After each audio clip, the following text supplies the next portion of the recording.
दोस्तों, आप सभी का स्वागत है आपके अपने YouTube चैनल पढ़ लो पर। आज हम पढ़ने जा रहे हैं कक्षा 12 की सेमेस्टर 7 का चैप्टर नंबर 3, जिसको हम क्या बोलते हैं, मुद्रा और बैंकिंग। मुद्रा और बैंकिंग को चैप्टर को हम आज इस वीडियो में पढ़ेंगे और आप इसमें जानेंगे कि मुद्रा और बैंकिंग में कमर्शियल बैंक क्या है और वो कैसे काम करते हैं। तो बिना देर किए चलिए बढ़ते हैं अपने चैप्टर की तरफ। ये पूरा वीडियो हिंदी मीडियम में होने वाला है, यानी हिंदी मीडियम के छात्रों के लिए बेस्ट वीडियो साबित होगा आप सबके लिए। ठीक, देखिए दोस्तों, चैप्टर को चालू करने से पहले मैं आपको बता देना चाहता हूँ कि इसमें हम पढ़ेंगे क्या, यानी कि इसका एक मैं परिचय दे देता हूँ आपको कि इसमें हम क्या पढ़ने वाले हैं। देखिए दोस्तों, मैं इसमें आपको पढ़ाऊंगा वाणिज्यिक बैंक, जिसको हम कमर्शियल बैंक भी बोलते हैं इंग्लिश में, यानी कि वाणिज्यिक बैंक क्या होते हैं, इनका कार्य क्या होता है। और दूसरा इसमें हम पढ़ेंगे मुद्रा निर्माण या साख निर्माण के बारे में, यानी कि बैंक मुद्रा का निर्माण कैसे करता है, यानी कि जब हम बैंक में पैसा जमा करते हैं तो बैंक उससे और पैसे का निर्माण कैसे करता है। और क्या हम पढ़ेंगे, इसमें हम पढ़ेंगे मुद्रा गुणांक के बारे में पढ़ेंगे। दोस्तों, मैंने मनी यानी कि मुद्रा और आरबीआई यानी कि केंद्रीय बैंक, इन दोनों को मैंने पहले ही करा रखा है। आपको मनी को मैंने पार्ट 1 में करा रखा है और आरबीआई को पार्ट 2 में मैंने करा रखा है। तो आप इन सबको जाकर मेरे चैनल पे देख सकते हैं। मैं इन दोनों की वीडियो को लिंक आपको डिस्क्रिप्शन में दे दूंगा। तो चलिए इसमें बढ़ते हैं कि देखते हैं कि कैसे जो कमर्शियल बैंक है वो साख का निर्माण करता है और कमर्शियल बैंक क्या होता है। ठीक, वाणिज्यिक बैंक, वाणिज्यिक बैंक को हम व्यापारिक बैंक भी बोलते हैं, जिसे इंग्लिश में क्या बोलते हैं, कमर्शियल बैंक बोलते हैं। दोस्तों, वाणिज्यिक बैंक एक संस्था है जो कि लाभ अर्जित करने के ध्येय से जमा स्वीकार करने, ऋण देने और निवेश करने का कार्य करता है। यानी कि वाणिज्यिक बैंक क्या करता है, एक ऐसी संस्था है जो लाभ कमाने के लिए क्या करता है, लोगों की जमाओं को क्या करता है, स्वीकार करता है, लोगों को ऋण देता है और निवेश करने का कार्य करता है। ठीक, यह है वाणिज्यिक बैंक की परिभाषा। जैसे कि भारत में बहुत सारे आप देखे होंगे वाणिज्यिक बैंक है, जैसे कि भारत में state bank of India, bank of Baroda जिसको हम बीओबी बोलते हैं, पंजाब नेशनल बैंक वाणिज्यिक बैंक के कुछ उदाहरण हैं। यानी कि जो एसबीआई हो गया, बीओबी हो गया, पीएनबी हो गया, ये सब क्या है, ये वाणिज्यिक बैंक के कुछ एग्जाम्पल हैं। तो एक वित्तीय संस्थान तभी बैंक कहलाती है जब वो क्या करे, जब वो जमाओं को स्वीकार करे और ऋणों को देने का कार्य करे। यानी कि अगर कोई ऐसा संस्थान है जो क्या करता है, जमाओं को स्वीकार करता है, यानी कि लोगों के डिपॉजिट को क्या करता है, एक्सेप्ट करता है और ऋण को देता है, यानी कि ऋण देने का मतलब क्या है, लोगों को लोन देता है, तो क्या कहा जाएगा, बैंक कहा जाएगा। अगर वो दोनों में से किसी एक काम को भी नहीं करता है, यानी कि मान लो वो एक काम को करता है, जैसे वो ऋण देता है लेकिन जमाओं को स्वीकार नहीं करता है, अगर वो जमाओं को स्वीकार नहीं कर रहा है तो क्या होगा, वो बैंक नहीं कहा जाएगा। यानी कि बैंक होने के लिए आपको 2 कार्यों को पूर्ण करना पड़ेगा। क्या क्या, पहला तो आप जमाओं को स्वीकार करते हो और दूसरा लोगों को क्या करते हो, ऋण देते हो। ठीक, ऐसा ही एक एग्जांपल है हमारे सामने, भारतीय जीवन बीमा निगम, यानी कि जिसको हम क्या बोलते हैं शॉर्ट फॉर्म में एलआईसी। एलआईसी क्या है, एलआईसी बैंक नहीं है। क्यों नहीं है, क्योंकि यह जनता से चेक जमाओं को स्वीकार नहीं करती, यद्यपि यह ऋण देने का कार्य करती है। देखिए, जो एलआईसी है क्या करती है, लोगों को ऋण तो देती है, ऋण मतलब लोन तो देती है, लेकिन ये लोगों की जमाओं को स्वीकार नहीं करती। इसीलिए क्या है, ये बैंक नहीं कहे जाएगी। क्यों, क्योंकि सिर्फ यह एक ही कार्य कर रही है। और बैंक होने के लिए कितने कार्य करने पड़ते हैं, 2। पहला जमाओं को स्वीकार करो और ऋण दो, लेकिन सिर्फ ऋण ही देती है, जमाओं को स्वीकार नहीं करती, इसीलिए क्या है, बैंक ये नहीं है। चलिए बढ़ते हैं साख निर्माण की तरफ, जिसको अंग्रेजी में हम क्या बोलते हैं, मनी क्रिएशन। ठीक, इसको हम हिंदी में बोलते हैं मुद्रा निर्माण। अब मुद्रा निर्माण या साख निर्माण क्या होता है, इसके बारे में हम जान लेते हैं।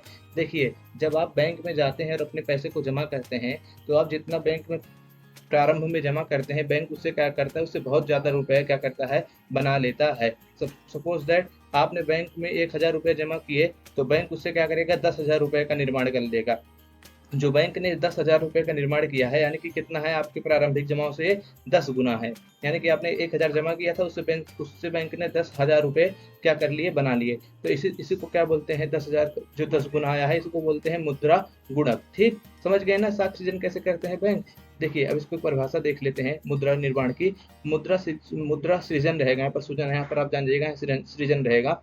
मुद्रा सृजन की प्रक्रिया द्वारा व्यापारिक बैंक साख को सृजित करने में सक्षम होते हैं, जो कि आरंभिक जमाओं से कहीं अधिक होता है। यानी कि जो मुद्रा सृजन की प्रक्रिया है, यानी कि मुद्रा निर्माण की जो प्रक्रिया है, जिसको मुद्रा निर्माण बोलते हैं, तो उसके माध्यम से क्या करते हैं, जो वाणिज्यिक बैंक होते हैं, जिसको हम व्यापारिक बैंक भी बोलते हैं, वो सब क्या करते हैं, साख को सृजन करने में सक्षम होते हैं। यानी कि पैसे को बनाने में सक्षम होते हैं, साख को बनाने में सक्षम होते हैं, जो कि आरंभिक जमाओं से कहीं अधिक होता है। यानी कि जितना हम आरंभ में जमा करते हैं, उससे बहुत ज़्यादा हम क्या करते हैं, साख का निर्माण कर लेते हैं। आप यहाँ पर ध्यान दीजिए, यहाँ पर सूजन हो गया, यहाँ पर सृजन रहना चाहिए। ठीक, इसका आप विशेष ध्यान दीजिएगा। ठीक, यह प्रक्रिया निम्न 2 मान्यताओं को लेकर बेहतर तरीके से समझी जा सकती है। अगर हम साख सृजन या मुद्रा निर्माण की प्रक्रिया को समझना चाहते हैं तो इसके लिए हमें क्या करने पड़ेंगी, 2 मान्यताएं लेनी पड़ेंगी। वो 2 मान्यताएं क्या है उसे देख लेते हैं। पहली मान्यता क्या है, पहली मान्यता यह है कि समस्त वाणिज्यिक बैंक व्यवस्था एक इकाई है और इसे बैंक कहा जाता है। इसका मतलब यह है कि जो पूरा का पूरा मौद्रिक और बैंकिंग सिस्टम है एक इकाई है और इसे क्या कहा जाता है, बैंक कहा जाता है। इसका मतलब यह हुआ कि बहुत सारे बैंक नहीं है, सिर्फ कितने बैंक है, सिर्फ एक ही बैंक है, जिससे क्या होता है सब कुछ बैंक के ही माध्यम से होता है, यानी कि जिससे एक ही बैंक के माध्यम से सब कुछ क्या होता है, लेन देन होता है। ठीक, ये मान्यता है पहली। दूसरी मान्यता है कि एक अर्थव्यवस्था में सभी प्राप्तियां और भुगतान बैंकों के माध्यम से होते हैं, अर्थात सभी भुगतान चेकों द्वारा होते हैं और सभी प्राप्तियां बैंकों में जमा कर दी जाती हैं। यानी कि इसका कहने का मतलब यह है कि जितने भी भुगतान होते हैं वे सब बैंकों की सहायता से होते हैं, कैश नहीं है, यानी कि कोई कैश यहाँ पर नहीं है। सब क्या होंगे, ट्रांजेक्शन, सारे भुगतान और प्राप्तियां बैंकों के माध्यम से ही होंगी। ठीक, देखिए अब इसके बारे में थोड़ा सा और जानते हैं। बैंकों में रखी जमाएं ऋण देने के लिए इस्तेमाल होती हैं, परंतु बैंक अपनी सारी जमाएं ऋण देने में इस्तेमाल नहीं कर सकते। यानी कि जानते हैं ना, जो बैंक होता है वो क्या करता है, सारी जमाओं को क्या करता है, वो ऋण नहीं दे सकता है।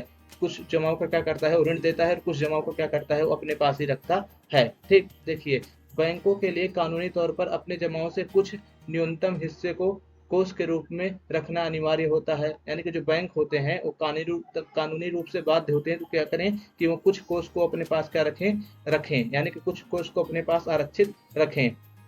इस हिस्से को वैधानिक कोष अनुपात ELLR कहते हैं। यानी जो एक कोष अपने पास बैंक रखते हैं, एक मतलब एक कानूनी बाध्यता से कहे तो उसको क्या कहते हैं, ELLR, जिसे हिंदी में बोलते हैं वैधानिक कोष अनुपात। यानी कि जो वैधानिक कोष अनुपात बैंक रखते हैं वो एक निश्चित अनुपात होता है जो उनकी कुल जमाओं का छोटा सा अंश होता है। यह हिस्सा केंद्रीय बैंक द्वारा निर्धारित किया जाता है। यानी कि जो ये हिस्सा है ELLR है, ये किसके द्वारा निर्धारित किया जाता है, केंद्रीय बैंक के द्वारा। और हमारे यहाँ केंद्रीय बैंक कौन है, RBI। यानी कि जो ये हिस्सा है कि कितना बैंक ELLR रखेगा, यानी कि वैधानिक कोष अनुपात रखेगा, ये कौन तय करता है, इसको केंद्रीय बैंक तय करता है। ठीक, बैंक अपनी जमाओं के पीछे 100% कोष नहीं रखते हैं। यानी कि जो बैंक है अगर उसके पास किसी ने 100 रुपया जमा किया, वो सारा का सारा 100 रुपये अपने पास नहीं रखेगा। वह केंद्रीय बैंक द्वारा बताए गए स्तर तक ही कोष रखते हैं। जितना केंद्रीय बैंक उससे बताएगा उतना ही वो क्या करेगा, वह बैंक अपने पास कोष रखेगा और सारे कोष को क्या करेगा, वो लोन के रूप में लोगों को दे देगा। ठीक, इसको हम एक एग्जाम्पल के समझते हैं। मान लीजिए कि आपने अपने बैंक में 100 रुपये जमा किए। अब बैंक पूरा का पूरा 100 रुपया को अपने तिजोरी में नहीं रखेगा। यानी कि जो बैंक है आपने 100 रुपये जिसमें जमा किया है वो पूरा का पूरा 100 रुपया क्या करेगा, अपने तिजोरी में नहीं रखेगा। वो क्या करेगा, जितना RBI ने उससे कहा है नगद कोष रखने के लिए, रिजर्व रखने के लिए, उतना ही अपने पास रखेगा और सारा का सारा क्या करेगा, वो क्या करेगा, लोगों को लोन दे देगा। अगर RBI कहता है कि बैंक को 10% रिजर्व रखना है, यानी RBI कहता है कि बैंक के पास जितना भी जमा है उसका क्या करे, वो 10% रिजर्व रखे, तो बैंक क्या करेगा, यानी कि अपने 100 रुपए का 10% कितना, 10 रुपए अपने पास क्या करेगा, रख लेगा रिजर्व के रूप में और बाकी 90 रुपया किसी को क्या कर देगा, उधार दे देगा। ठीक, यानी क्या करेगा, जो 90 रुपये बचेगा उसको उधार के रूप में दे देगा। अब मान लीजिए अगर आपके पेपर में मुद्रा निर्माण या साख सृजन के बारे में क्वेश्चन आता है तो आप उसको कैसे लिखेंगे। आप इस क्वेश्चन को लिखने से पहले क्या लिखेंगे, आप इसकी परिभाषा लिखेंगे, परिभाषा जो मैंने आपको अभी बताया मुद्रा निर्माण की परिभाषा। फिर उसके बाद आप क्या लिखेंगे, मान्यताएं लिखेंगे। फिर उसके बाद क्या करेंगे, आप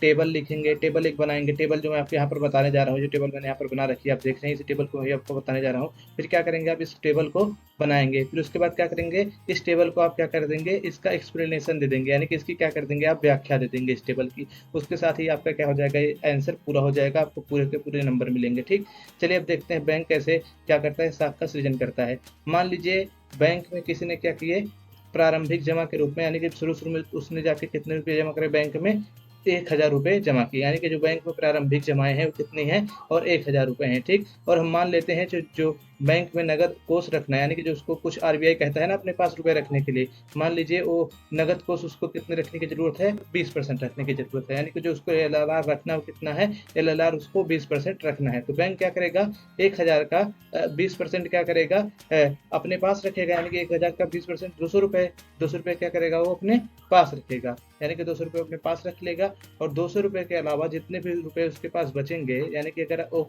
1000 में से 200 रुपये अपने पास रखा है तो उसके पास पास 800 रुपये बचते हैं तो 800 रुपये को क्या करेगा, 800 रुपये को बैंक क्या करेगा, दूसरे आदमी को ऋण दे देगा। क्या करेगा, दूसरे आदमी को 800 रुपये ये ऋण में दे देगा, लोन दे देगा। अब जो लोन है ये दूसरे के बैंक में जाएगा, यानी कि जो आदमी पाएगा लोन वो क्या करेगा, वो खर्च करेगा। यानी कि वो लोन लिया है तो कुछ खर्च करने के लिए लिया है ना, तो क्या होगा, ये जो 800 रुपये फिर बैंक में फिर आ जाएगा। यानी कि 800 रुपये फिर क्या होगा, बैंक के पास फिर चला आएगा। क्यों, क्योंकि हम सब जानते हैं ना, कभी सभी जो जमाएं और प्राप्तियां होती हैं किसके माध्यम से होती है, बैंक के माध्यम से होती हैं। इस प्रक्रिया में इसकी मान्यता है, हम सब पहले ही पढ़ चुके हैं। तो यानी कि 800 रुपये फिर क्या होगा, घूम के बैंक में ही आ जाएगा। फिर 800 रुपये का बैंक क्या करेगा, 800 रुपये का बैंक 20% यानी कि नगद कोष के रूप में रखेगा। यानी कि 800 रुपये का 20% बैंक कितना क्या करेगा, नगद कोष के रूप में अपने पास रख लेगा। यानी कि 160 रुपये बैंक क्या करेगा, अपने पास नगद कोष के रूप में बैंक रख लेगा। और 160 के पास उसके जितने भी रुपए बचेंगे बैंक उसे क्या करेगा, लोन के रूप में किसी को दे देगा। यानी कि मान लीजिए उसने 160 के पास उसके पास 640 रुपये बचे, तो उसने क्या किया, 640 रुपये को किसी फिर थर्ड इंसान को लोन के रूप में दे दिया। फिर थर्ड इंसान जब लोन के रूप में लेगा तो क्या करेगा, उसका इस्तेमाल करेगा। यानी कि अब बैंक के पास द्वितीय फेज में कितने रुपए की जमा आई, बैंक के पास 640 रुपए की जमा। अब 640 रुपए में फिर बैंक क्या करेगा, उसका 20% रिजर्व के रूप में रखेगा, यानी कि नगद कोष के रूप में रखेगा। उसका 20% 128 रुपए उसको क्या करेगा, अपने नगद कोष के रूप में रखेगा बैंक। और उसके बाद 128 रुपए के बाद जितना बचता है उसके बाद फिर बैंक क्या करेगा, उसको फिर लोन के रूप में किसी और के खाते में डाल देगा। ठीक, साख सृजन की यह प्रक्रिया ऐसे ही चलती रहेगी। यानी कि ये प्रक्रिया क्या होगी, ऐसे भी आगे ऐसे और चलती रहेगी। और उसके बाद आपको एग्जाम में यहीं तक की टेबल इसको बनाना है, यानी कि 2-3 स्टेप एग्जाम में भी आपको बनाने हैं। उसके बाद आपको क्या करना है, आपको फिर नीचे चले जाना है। आपको क्या फिल करना है, टोटल। यानी कि आप यहाँ पर नीचे क्या लिखेंगे, यहाँ जो है यहाँ पर आप करेंगे टोटल, सबका टोटल कितना आया इन सबका। ठीक, तो जो हम इसका टोटल करेंगे, यानी कि हम इस पूरे का जब हम टोटल करेंगे तो ये प्रक्रिया आपको पता है कहाँ पर खत्म होगी, जितना हमारी प्रारंभिक जमा थी, यानी कि जो ये प्रारंभिक हमारी जमा थी 1000 रुपये, जब इतना ही बैंक क्या कर लेगा, टोटल रिजर्व बना लेगा। यानी कि 1000 हमारी जब जमाएं थी प्रारंभिक, जब इतना ही यहाँ पर क्या हो जाएगा, नगद कोष रूप में यहाँ पर 1000 रुपये आ जाएगा नगद कोष के रूप में। तभी क्या जाकर ये जो नगद साख सृजन की प्रक्रिया है, मुद्रा निर्माण की प्रक्रिया है, क्या होगी, खत्म होगी। यानी कि जब मैं इसका टोटल करूंगा, जितना दिए हैं ये 200, 160, 128 और जितना भी आगे हैं, तो इनका टोटल कितना आएगा, 1000। यानी कितना आएगा, 1000। ठीक, 1000 रुपये इनका टोटल आएगा। अब इसका कितना टोटल बनेगा, इस बीच वाले का, यानी कि ऋण का टोटल कितना बनेगा, इसका टोटल बनेगा 4000। कितना बनेगा इसका टोटल, 4000। ठीक, अब जो नंबर 1 है उसका टोटल कितना बनेगा, यानी कि कुल जमाओं का कितना टोटल बनेगा, इसका टोटल बनेगा टोटल 5000। यानी कि इसका टोटल हो जाएगा टोटल 5000। ठीक, आप समझ गए चार्ट को। अब आप सोच रहे हैं कि ये जो वैल्यू मैंने भरी यहाँ पर, यानी कि जो इतने मान मैंने भरे यहाँ 5000, 4000 और 1000, ये मुझे कैसे पता चला। तो मैंने टेबल बना कर देखा है, तो इसलिए मुझे याद है। नहीं नालायकों, ऐसा नहीं है। एक फार्मूला होता है मल्टीप्लायर का, यानी कि मुद्रा गुणन का क्या होता है, मुद्रा गुणन का एक फार्मूला होता है। यानी कि इसका फार्मूला होता है 1/LLR, यानी कि 1/LLR क्या उसका है, मुद्रा गुणन का एक फार्मूला होता है। मुद्रा गुणन को हम सब इंग्लिश में क्या बोलते हैं, मनी मल्टीप्लायर। यानी कि हम यहाँ पर एम लिख देते हैं, एम बराबर कितना होगा, 1/LLR। और हम सबको पता है ना, LLR कितना है, 20% है।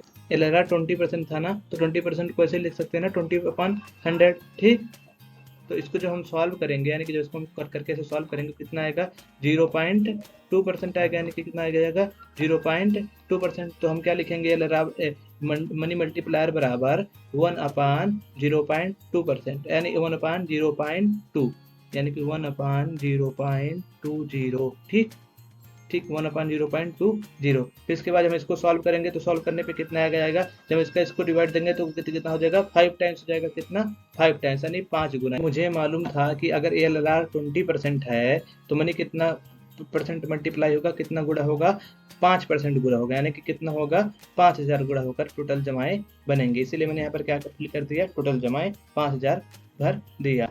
तो अगर ये 5000 जो है टोटल डिपॉजिट है, यानी कि जो पूरी जमाएं हुई हैं 5000 हुई हैं, तो इसका 5000 का क्या करेगा बैंक, 20%, यानी कि कितना होगा 5000 का 20%, 1000 क्या करेगा बैंक, इसको बैंक अपने पास नगद कोष के रूप में रखेगा। यानी कि 1000 अपने पास नगद कोष के रूप में रखेगा। तो इसी का आंसर मैंने यहाँ पर क्या लिख दिया, 1000 भर दिया। ठीक, ये क्या करा, बैंक अपने पास नगद कोष के रूप में रखा, और उसके बाद अलावा जितने भी रुपया बचा, यानी कि 5000 में से 1000 रुपया अपने पास रखा, और 4000 रुपया बचा, उससे उसने क्या किया, लोन दे दिया। तो उसको मैंने यहाँ पर इसीलिए फिल कर दिया, यानी कि यहाँ पर मैंने उसे ही भर दिया। ठीक, अब इस टेबल से आपको दो चीज समझ में आनी चाहिए। पहली चीज, जो ये मुद्रा निर्माण की प्रक्रिया है कहाँ पर खत्म होती है, जब हमारा जो प्रारंभिक जमा है, यानी कि जो हमारा प्रारंभिक जमा 1000 है, आप जानते हैं ना हमारी प्रारंभिक जमा कितना है, 1000 है, जब उतना ही का आ जाए यहाँ पर नगद कोष बन जाए, यानी कि जो नगद कोष बनेगा वो 1000 हो जाएगा, तभी क्या होगी, ये जो मुद्रा निर्माण की प्रक्रिया हो क्या होगी, खत्म होगी। ठीक। और दूसरी चीज, मनी मल्टीप्लायर क्या होता है, यानी कि मुद्रा गुणक क्या होता है, कि मुद्रा गुणक का मतलब ये होता है कि बैंक ने अपनी प्रारंभिक जमाओं के माध्यम से, यानी कि जब उसके प्रारंभिक जमाएं आती हैं उसके माध्यम से वो कितना टोटल जमाएं, यानी कि कुल जमाएं बनाने में समर्थ है, यानी कि बैंक अपनी प्रारंभिक जमाओं की मदद से कितना कुल जमाओं का निर्माण करता है। तो मुद्रा गुणक का फार्मूला हो जाएगा मुद्रा गुणक बराबर कुल जमाएं बटे प्रारंभिक जमाएं। यहाँ पर हमारे पास कितना कुल जमाएं थी, यानी कि हमारे पास यहाँ पर कितना थी, 5000, यानी कि हम लिखेंगे 5000 बटे, और हमारे पास यहाँ पर प्रारंभिक जमा कितना थी, 1000, यानी तो इसे हम क्या कर देंगे, 1000 को नीचे प्रारंभिक जमा की जगह लिख देंगे। ठीक। अब इसको हम हल करेंगे तो कितना आ जाएगा, 5 आ जाएगा, यानी कि जो बैंक है प्रारंभिक जमा की मदद से 5 गुना रुपए बनाने में, यानी कि 5 गुना मतलब 5000 रुपए बनाने में क्या है, समर्थ है। इसी प्रक्रिया को हम बोलते हैं मुद्रा गुणक। समझ गए। तो इसमें मुद्रा गुणक का मान कितना है, मुद्रा गुणक का मान है 5। ठीक। चलिए अब आगे बढ़ते हैं, अब इसको हम उदाहरण के माध्यम से समझ लेते हैं अच्छे से। देखिए यहाँ पर हमने आपको उसी चीज को लिख को समझा है जो आपको अभी मैंने चार्ट में यानी कि टेबल में जो बताया। देखिए उदाहरण के रूप में हम समझते हैं कि मुद्रा निर्माण की प्रक्रिया कैसे सफल होती है। मुद्रा निर्माण की प्रक्रिया को उदाहरण के माध्यम से इसमें क्या करेंगे समझेंगे। ठीक। देखिए माना कि एक बैंक में प्रारंभिक जमाएं 1000 है और एलएलआर कितना है, 20% है, यानी कि एलएलआर मतलब क्या, वैधानिक कोष अनुपात 20% है और प्रारंभिक जमा क्या है, 1000 है। इसका अर्थ यह है कि बैंक को नगद कोष के रूप में 200 रखने की आवश्यकता है और वो 800 उधार देने के लिए स्वतंत्र है, यानी कि बैंक क्या करेगा, 200 रुपए अपने पास रखेगा और 800 रुपए क्या कर देगा, वो उधार दे देगा। ठीक। माना वो 800 का ऋण देता है, यानी कि जो बैंक है क्या करेगा, वो 800 का ऋण देगा और बैंक इस पैसे को नगद राशि में नहीं देता है। हम सब जानते हैं ना कि यहाँ पर कोई नगद नहीं होता है, सब क्या होता है, सब सारे भुगतान किसके माध्यम से होते हैं, बैंक खातों के माध्यम से होते हैं। तो क्या करेगा बैंक उसी के नाम, ऋणी के नाम से खाता खोलता है और उसी के अकाउंट में क्या करता है, पैसे डाल देता है और ऋणी जब चाहे राशि को निकाल सकता है, यानी कि ऋणी को जब चाहे आवश्यकता होगी तो राशि को आहरित कर लेगा अपने खाते से। ठीक।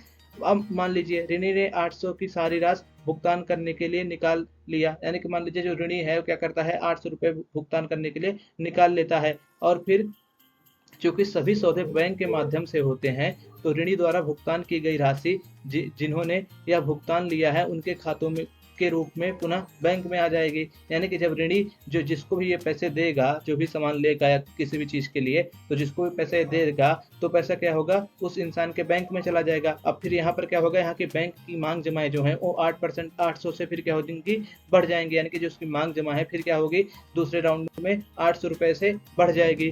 फिर उसके बाद क्या होगा, 800 की नई जमा के साथ बैंक 200 का नगद कोष रखकर शेष उधार दे देगा, यानी कि 800 की जो नई राशि बैंक में आई है फिर क्या करेगा, बैंक फिर इसका भी 20% अपने पास रखेगा और सारा जो कोष बचेगा उसे क्या करेगा, शेष 640 रुपया उसको क्या करेगा, उधार दे देगा, यानी कि किसी को ऋण देगा। फिर ऋणी इस ऋण की राशि को भुगतान करने में इस्तेमाल करते हैं, इससे यह दोबारा उन व्यक्तियों के खाते में आ जाता है जिन्होंने भुगतान प्राप्त किया। फिर ऋणी क्या करेगा, ऋणी फिर इसको क्या करेगा, किसी को भुगतान करेगा, कोई सामान खरीदेगा। ऋण तो आदमी इसीलिए लेता है ना कि कोई सामान खरीदे या किसी चीज की उसको आवश्यकता है, तो जब जिसके लिए जो भी सामान खरीदेगा वो तो क्या करेगा, उसके खाते में डाल देगा जिससे भी वो कोई वस्तु खरीदेगा। तो उससे क्या होगा, बैंक की जमाएं फिर किसने से बढ़ जाएंगी, 640 से फिर से क्या होंगी, बढ़ जाएंगी। प्रत्येक दौर में जमाएं पिछले दौर की क्षमताओं से 800% से बढ़ जाती हैं। ठीक। यानी पिछले दौर की जमाओं से कितने परसेंट बढ़ती हैं जमाएं, 800% बढ़ जाती हैं, माफ करेगा 80% बढ़ जाती हैं। ठीक। यानी कि जो पिछले प्रत्येक दौर में जमाएं आप देखेंगे तो पिछले दौर की जमाओं से 80% से क्या होती हैं, बढ़ जाती हैं और साथ ही नगद कोष भी पिछले नगद कोष के 80% से क्या होता है, बढ़ता जाता है, यानी कि जो नगद कोष है वो भी क्या होता है, 80% से बढ़ता जाता है पिछले नगद कोष के तुलना में। ठीक। उसके बाद क्या होगा, जो जमाओं का सृजन तब खत्म होगा जब कुल नगद कोष आरंभिक मांग जमाओं के बराबर हो जाएगा, यानी कि जो जमाओं का ये जो सिलसिला है इसका सृजन का, यानी कि जो साख सृजन का ये जो प्रक्रिया है तब खत्म होगी जब क्या होगा, जब कुल नगद कोष क्या होगा, आरंभिक जमाओं के बराबर हो जाएगा। यानी कि आरंभिक जमाएं कितनी थी, 1000 रुपए, यानी कि जब 1000 रुपया होगा वो उसके नगद कोष में उतना ही बैंक के खाते में बन जाएगा तो क्या होगा, बैंक की जो ये साख सृजन की प्रक्रिया है वहीं पर क्या होगी, समाप्त हो जाएगी। ठीक, देखिए वही यहाँ पर ये टेबल के माध्यम से समझाया गया है। देखिए निम्न तालिका तो देखिए फिर से मैं आपको एक बार समझा देता हूँ। बैंक में क्या हुआ, प्रारंभिक जमा के रूप में 1000 रुपया आया। बैंक ने क्या किया, 1000 रुपये का अगर LLR 20% है तो क्या करेगा बैंक, 1000 का 200 रुपये अपने पास रखेगा और क्या करेगा, 800 रुपये किसी को लोन दे देगा। ठीक, बैंक ने से किसी को लोन दे दिया। अब जिसने लोन लिया है वो लोन तो ऐसे अपने पास रखने के लिए नहीं, उसने क्या किया है, लोन खर्च करने के लिए लिया है। तो लोन आदमी जब भी खर्च करेगा तो जिसको भी वो भुगतान करेगा उसके खाते में क्या होगा, 800 रुपये फिर आ जाएगा। यानी कि क्या होगी, बैंक की फिर यहाँ पर जमा कितने से बढ़ जाएंगी, 800% से बढ़ जाएंगी। फिर बैंक क्या करेगा, इस 800% का यानी कि 20% जो 160 है उसको क्या करेगा, अपने पास क्या करेगा, नगद कोष के रूप में रखेगा। और उसके बाद बैंक क्या करेगा, जो 620 बचता है इसका उसको क्या करेगा, ऋण दे देगा। फिर जिसको ऋण देगा फिर वो आदमी क्या करेगा, किसी को भुगतान करेगा। फिर बैंक के खाते में 640 रुपये चलाएगा। फिर 640 का बैंक क्या करेगा, 20% यानी कि 128 अपने पास रखेगा नगद कोष के रूप में। उसके बाद फिर उसको क्या करेगा, बचे हुए 1512 रुपए को क्या करेगा, लोन के रूप में किसी और को दे देगा। और यह प्रक्रिया ऐसे ही चलती जाएगी, यानी कि बैंक ऐसे ही क्या करेगा, प्रक्रिया चलाता जाएगा, लोन देता जाएगा। और ये प्रक्रिया तब खत्म होगी जब क्या होगा, जो बैंक की प्रारंभिक जमाएं थी, यानी कि जो बैंक का प्रारंभिक जमा में जो इसके पास इतना आया था 1000 रुपया, जब ये नगद कोष के बराबर हो जाएगा, यानी कि जब पूरा नगद कोष 1000 के बराबर हो जाएगा तो क्या होगा, या जो साख सृजन की प्रक्रिया होगी क्या होगी, समाप्त हो जाएगी। ठीक, देखिए अब मैं इसको सब जो लिखा है तालिका में समझा देता हूँ। जैसा कि ऊपर तालिका में दिखाया गया है, बैंक 1000 के प्रारंभिक जमाओं से क्या करता है, कुल 5000 का निर्माण करता है। यानी कि जो बैंक है वो 1000 के प्रारंभिक जमाओं से कुल 5000 जमाओं का निर्माण करने में समर्थ हुआ है। यानी कि जो बैंक क्या करता है, जब आदमी उसमें 1000 रुपया जमा करता है तो उससे टोटल कितना रुपया बना देता है, 5000 रुपया बना देता है। इसका अर्थ यह है कि कुल जमाएं आरंभिक जमाओं का 5 गुना है। इसका मतलब क्या हो गया, जो कुल जमाएं हैं बैंक की, वो जो आरंभ में यानी कि जो शुरू में जमा की गई थी उसका कितना है, 5 गुना है। ठीक, 5 गुना और कुछ नहीं बल्कि मुद्रा गुणक का मूल्य है। ये जो 5 गुना है ये कुछ और नहीं है, क्या है, मुद्रा गुणक का क्या है, मूल्य है। अब मुद्रा गुणक क्या होता है आप इसे समझ लीजिए, मैंने वैसे ही आपको एक बार बता दिया था लेकिन आप इसे समझ लीजिए। देखिए ये मुद्रा गुणक, जिसको हम इंग्लिश में मनी मल्टीप्लायर भी बोलते हैं, मुद्रा गुणक से अभिप्राय व्यापारिक बैंकों द्वारा जनता के द्वारा की गई आरंभिक जमाओं और वैधानिक कोष अनुपात के आधार पर साख सृजन की प्रक्रिया से है। यानी कि जो बैंक होता है वो कितना रुपए आरंभिक जमा से क्या करता है, कुल जमा के रूप में तब्दील कर लेता है, उसी को क्या बोलते हैं हम, मुद्रा गुणक बोलते हैं। मुद्रा गुणक कुछ नहीं क्या है, आरंभिक जमा और वैधानिक कोष अनुपात के आधार पर साख सृजन की प्रक्रिया है। ठीक, यहाँ पर आप सृजन लिखा है लेकिन यहाँ पे आप ध्यान दीजिएगा, यहाँ पर सृजन लिखा हुआ है। ठीक, आप मात्रा का ध्यान दीजिएगा।